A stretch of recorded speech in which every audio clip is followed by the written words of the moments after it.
안녕하세요. 글로벌 선교교회 성도 여러분, 하나님의 은혜와 평강이 늘 사랑하는 성도님들의 삶 가운데 충만하시기를 간절히 소원합니다. 요즘 아침에 눈을 뜨면 종종 오늘이 무슨 요일이지 하고 생각할 때가 많이 있습니다. 매일 반복되는 일상 속에서 시간이 어떻게 가는지, 오늘이 무슨 요일인지 잊을 때가 많은 것 같아요. 하지만 오늘 나눠지는 말씀을 통해서 우리의 마음을 새롭게 하시고 또 우리를 더욱더 풍성하게 하시는 주님의 은혜가 함께 경험되어지기를 소원합니다. 오늘 함께 나눌 하나님의 말씀은 신명기 22장 1절에서 12절까지의 말씀입니다. 당신들은 길 잃은 이웃의 소나 양을 보거든 못 본 채 하지 말고 반드시 끌어다가 그 이웃에게 돌려주어야 합니다. 또 당신들은 그 이웃이 가까이에 있지 않거나 누구인지 알지 못한다 해도 그 짐승을 당신들의 집에 끌어다 두었다가 그 주인이 찾을 때에 돌려주어야 합니다. 나귀도 그렇게 하고 옷도 그렇게 하십시오. 그 밖에도 이웃이 잃은 것이 무엇이든 당신들이 발견하거든 그렇게 하고 못 본 채 하지 마십시오. 이웃의 나귀나 소가 길에 쓰러져 있는 것을 보거든 못 본 채 하지 마십시오. 당신들은 반드시 그 이웃을 도와 그것을 일으켜 주어야 합니다. 여자는 남자의 옷을 입지 말고 남자는 여자의 옷을 입지 마십시오. 주 당신들의 하나님은 이렇게 하는 사람을 싫어하십니다. 당신들은 길을 가다가 어떤 나무에서나 땅에서 어미새가 새끼나 알을 품고 있는 것을 만나거든 새끼를 품은 어미를 잡지 마십시오. 어미새는 반드시 날려보내야 합니다. 그 새끼는 잡아도 됩니다. 그래야만 당신들이 복을 받고 오래 살 것입니다. 당신들은 집을 새로 지을 때에 지붕에 난간을 만들어야 합니다. 그렇게 하면 사람이 떨어져도 그 살인죄를 당신들 집에 지우지 않을 것입니다. 당신들은 포도나무 사이사이에 다른 씨를 뿌리지 마십시오. 그렇게 하면 씨를 뿌려서 거둔 곡식도 포도도 성물이 되어 먹지 못합니다. 당신들은 소와 나귀에게 한 멍에를 메워 밭을 갈지 마십시오. 당신들은 양털과 무명실을 함께 섞어서 짠 옷을 입지 마십시오. 당신들은 당신들이 입은 겉옷자락 내 귀퉁이에 술을 달아야 합니다. 오늘 본문 말씀의 내용을 정리하면 다음과 같습니다. 1절부터 4절까지는 잃어버린 가축이나 물건을 발견하거든 반드시 주인을 찾아서 돌려주라 라고 말씀하고 계시고요. 그리고 5절부터 12절의 내용을 보면 선택받은 하나님의 백성으로서 보여야 할 자비와 순결에 대해서 이야기하고 계신데요. 새끼나 알을 품고 있는 어미새를 볼 경우에는 반드시 그 어미새는 살려주어야 하고, 그리고 불필요한 인명사고를 예방하기 위해서 지붕에 난간을 설치할 것을 하나님께서 말씀하고 계십니다. 그리고 이방의 풍습처럼 남녀가 옷을 바꾸지 말도록 말씀하셨고요. 포도나무와 함께 다른 종류의 식물들을 심지 말 것을 말씀하고 계십니다.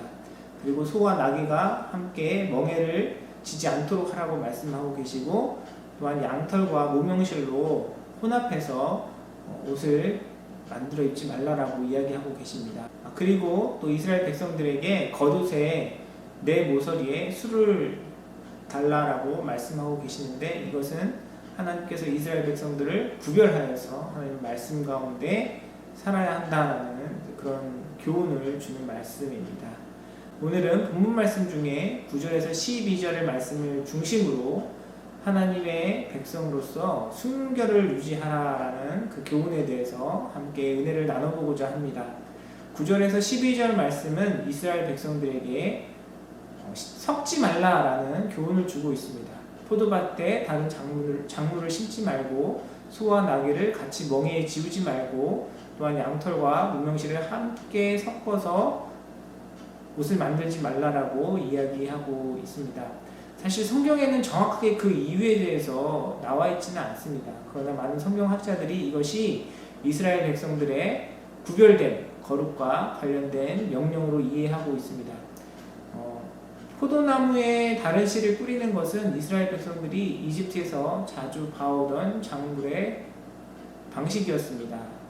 이집트에서는 포도나무와 함께 그 주변의 빈 땅에 다른 작물들을 심어서 키워왔다고 많은 학자들이 이야기를 합니다. 그런데 하나님께서는 그들이 그 애굽에서 이집트에서 봐왔던 그런 풍습을 따르지 말라라고 이야기하십니다. 섞지 말라고 말씀하시죠.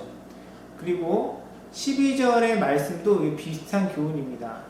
내 옷 모서리에 술을 달라라고 말씀하셨는데요. 여러분, 이런 옷을 입고 다니면 어떨 것 같으세요? 멋있어 보이십니까?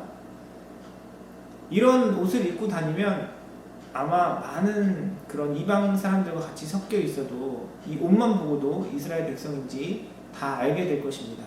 그 차에다가 물고기 모양 스티커를 붙이고 다니시는 분들이 종종 있는데, 여러분, 우리가 그 스티커를 보면 그 차를 운전하고 있는 사람이 어떤 사람이라고 생각합니까? 당연히 그리스도인이라고 생각하죠. 불교 신자가 그런 스티커 붙이고 다니지 않습니다. 겉옷에 술을 달고 다니는 것만으로도 이스라엘 백성들인지 다 알게 됩니다. 하나님께서는 이스라엘 백성들이 이처럼 이방인들과 섞이지 않기를 원하셨고요. 그리고 그들로부터 구별되기를 원하셨습니다. 그리고 그 술은 하나님께서 주신 율법을 상징하기도 합니다. 이 술에 쓰인 그 실의 숫자와 그리고 이 술이라는 그 원어의 의미가 가지는 그 숫자의 의미를 조합을 하면 613이라는 숫자가 나오는데요. 이 613이라는 숫자는 통상 이스라엘 백성들이 모세를 통해 주신 하나님의 율법의 숫자를 상징합니다. 그래서 이 술을 달고 다니라라는 하나님의 명령은 이스라엘 백성들로 하여금 하나님께서 주신 말씀, 그 명령을 새기고 이방 민족들과는 구별된 삶을 살라라는 교훈을 주신 것이라고 이해할 수 있습니다. 하나님께서는 예수 그리스도를 통하여 하나님의 백성이 된 우리에게도 동일하게 구별될 것을 요구하고 계십니다. 바울은 고린도후서 6장 14절에 다음과 같이 이야기합니다. 믿지 않는 사람들과 멍에를 함께 매지 마십시오. 정의와 불의가 어떻게 짝하며 빛과 어둠이 어떻게 사귈 수 있겠습니까? 오늘 본문 말씀에 소와 나귀에게 함께 멍에를 씌우지 말라고 하신 것처럼 바울은 우리에게 믿지 않는 자들과 함께 멍에를 쓰지 말라고 권면하고 있습니다. 하나님의 백성들은 세상과 같지 않고 함께 할 수 없다라는 사실에 대해서 바울은 강력하게 이야기하고 있습니다. 소와 나귀는 근본적으로 맞지 않습니다. 힘도 다르고 체격도 다르고 성격도 다르고 그리고 보폭도 다릅니다. 같은 멍에를 쓰고 일을 한다는 것은 기본적으로 맞지 않는 일이에요. 그래서 하나님께서는 바울을 통해서 우리에게 믿지 않는 자들과 함께 멍에를 매지 말라라고 말씀하고 계십니다. 믿지 않는 자들과 관계를 끊고 살라는 말씀이 아닙니다. 그들은 특별히 우리의 섬김의 대상이고 복음 전파의 대상입니다. 그들과 멍에를 함께 매지 말라는 것은 그들의 가치와 모습을 닮아가지 말라라는 말씀인 것입니다.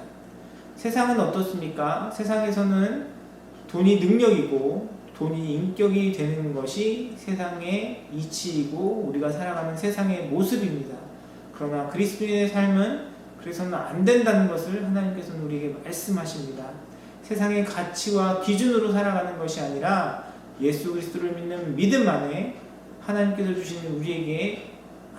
우리에게 주신 그 약속을 붙들고 믿음으로 살라라고 하나님께서 우리에게 요구하시는 것입니다. 그래서 세상과는 구별되고 세상과 같지 아니하고 하나님의 백성으로 하나님의 자녀로 이 땅 가운데 구별되기를 원하는 것이 하나님의 뜻입니다. 그러면 우리는 어떻게 그러한 삶을 살아갈 수 있을까요? 그러한 삶은 어떻게 이루어지는 것이겠습니까? 오늘 12절 말씀에 보면 이스라엘 백성들에게 하나님께서 겉옷에 술을 달라라고 말씀하셨습니다. 아까 말씀드린 것처럼 술이 의미하는 것은 하나님의 말씀, 하나님의 율법을 의미한다라고 말씀을 드렸죠. 마찬가지로 우리가 이 땅 가운데 하나님의 뜻 가운데 하나님의 백성으로 이 세상과 구별된 삶을 살아가기 위해서는 하나님의 말씀을 붙들고 살아갈 때 우리가 그런 삶을 살아갈 수 있을 줄 믿습니다. 요한복음 15장 7절과 8절은 이렇게 이야기합니다. 너희가 내 안에 머물러 있고 내 말이 너희 안에 머물러 있으면 너희가 무엇을 구하든지 다 그대로 이루어질 것이다. 너희가 열매를 많이 맺어서 내 제자가 되면 이것으로 내 아버지께서 영광을 받으실 것이다. 듣기만 해도 굉장히 기분이 좋고 힘이 나는 말씀입니다. 우리가 무엇을 구하든지 다 그대로 이루어질 것이다 라고 예수님께서 약속하고 계십니다. 하나님, 제가 비즈니스에 이런 문제가 있는데 해결해 주세요. 하나님, 제가 몸이 연약한데 하나님 고쳐주세요. 우리 가정에 이런 경제적인 어려움이 있는데 하나님 부어주시고 채워주셔서 정말 이 어려운 경제적인 그런 고통도 해결이 되고 또 교회와 선교를 위해 헌금도 많이 할 수 있게 해주세요. 우리 하나님께서 이런 모든 기도와 간구들을 우리의 바라는 대로 다 들어주시면 얼마나 좋겠습니까? 그런데 이 하나님께서 우리의 그 요구대로 들어주신다라는 그 약속에는 조건이 있습니다. 그것이 무엇입니까? 주님의 말이, 예수 그리스도의 말씀이 우리 가운데 머물러 있어야 한다라는 조건입니다. 예수님의 말이 머물러 있는 사람의 기도는 어떤 기도겠습니까? 우리는 우리의 정욕과 욕심을 너무나 교묘하게 하나님의 뜻에 잘 포장해요. 아무리 교회 선교 이런 거 갖다 붙여도 하나님은 우리의 중심을 정확하게 아십니다. 특별히 요한복음 15장은 주님의 말씀이 우리 안에 머물러서 주시는 그 응답을 통해서 우리 삶 가운데 경험되는 것이 무엇이냐? 그것이 바로 우리의 삶을 통하여 열매를 맺게 하시고 제자의 삶을 살게 하시고 그것을 통해서 하나님께서 영광을 받으신다라고 말씀하고 계십니다. 오늘 본문 말씀과 연결해서 생각하면 하나님께서는 이 땅에서의 구별된 삶을 살아가기를 원하시는데 그런 구별된 삶을 살기 위해서는 하나님의 말씀이 우리 안에 거하여야 하고 우리 가운데 주신 그 말씀을 붙들고 주님 앞에 기도하며 간구하며 주님과 교제하며 동행하는 자의 삶을 통하여 하나님께서 열매를 맺게 하시고 그것을 통하여 영광 받으신다라는 사실을 우리는 말씀을 통해서 깨달을 수 있습니다. 우리 사랑하는 성도님들의 삶 가운데 이런 경험이 있기를 원합니다. 이런 고백이 있기를 원합니다. 하나님께서 여러분의 삶 가운데 주신 그 말씀, 약속의 말씀, 그 복음을 붙들고 이 땅 가운데 하나님의 자녀로서 구별된 자로 살아가는 은혜와 축복이 여러분의 삶 가운데 충만하게 경험되어지시기를 간절히 소원합니다. 그런데 하나님의 말씀을 붙들고 믿음으로 이 땅을 살아가는 삶의 모습은 어떨까요? 여러분 어떤 삶을 기대하십니까? 바울은 그 삶에 대해서 이렇게 이야기합니다. 고린도후서 6장 9절 10절 말씀입니다. 이름 없는 사람 같으나 유명하고 죽는 사람 같으나 보십시오 살아있습니다. 징벌을 받는 사람 같으나 죽임을 당하는 데까지는 이르지 않고 근심하는 사람 같으나 항상 기뻐하고 가난한 사람 같으나 많은 사람을 부유하게 하고 아무것도 가지지 않는 사람 같으나 모든 것을 가지는 사람입니다. 하나님께서는 우리에게 복 주기를 원하시고 좋은 것 베풀어 주기를 원하시고 우리를 주기까지 사랑하시는 분이시지만 이 세상의 가치와 기준을 따라 사는 것이 아니라 믿음으로 세상과 구별되는 그런 삶을 살아갈 때에 때로는 그 믿음의 사람의 삶 속에 이 세상의 눈으로 보면 이름도 없고 죽은 사람 같고 벌받는 사람 같고 근심하며 가난하고 아무것도 가진 것 없는 자처럼 보일 수 있다라고 바울은 이야기하고 있습니다. 그런데 사실 이것이 우리의 모습이 아닙니까? 우리 교우들의 삶을 봐도 그래요.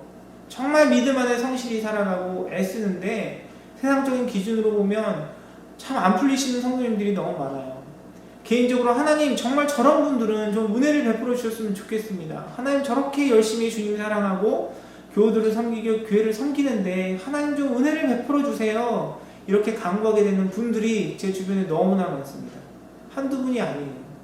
그러나 바울은 이야기합니다. 이 세상의 기준으로 보면 아무것도 없는 사람 같지만 바로 그 삶이 예수 그리스도의 복음을 붙들고 살아가는 그 삶이야말로 진정으로 유명한 자요, 산 자요, 주님을 당하지 않는 자요, 항상 기뻐하고 부요하며 모든 것을 가진 자라고 이야기하고 있는 것입니다. 사랑하는 성도 여러분, 비록 세상의 가치와 기준에는 없는 자처럼 여겨지고 가난한 자처럼 여겨지고 병든 자처럼 여겨진다 할지라도 조금도 낙심하거나 절망하지 않는 저와 여러분이 되길 원합니다. 예수 그리스도를 믿는 그 믿음 안에서 하나님께서 주신 그 약속의 말씀을 붙들고 이 세상의 가치와 기준에 휘둘리는 것이 아니라 어떤 어렵고 힘든 상황 속에서도 주님의 뜻을 구하며 믿음으로 사는 사람이 진정으로 하나님께서 보시기에 유명한 자요, 하나님 보시기에 모든 것을 가진 자인 줄 믿습니다. 그래서 때로는 우리의 삶의 모습이, 우리의 삶의 현실이 이 세상의 가치와 기준에 있어서 우리가 아무것도 없는 자 같이 여겨진다 할지라도 우리에게 주신 하나님의 약속을 붙들고 주님을 바라보는 그 믿음 가운데 이 세상과 구별되어 우리의 삶의 열매를 주님께 올려드리는 귀하고 복된 삶 이뤄가는 저와 여러분의 삶이 되기를 주님의 이름으로 축원합니다. 하나님께서 이스라엘 백성들에게 명령하신 것처럼 우리에게 허락하신 예수 그리스도의 복음 안에, 그 믿음 안에 하나님의 약속의 말씀을 붙들고 이 세상과 구별되어 하나님께서 기뻐하시는 삶을 이뤄가는 저와 여러분의 삶이 되기를 주님의 이름으로 축원합니다. 기도하겠습니다.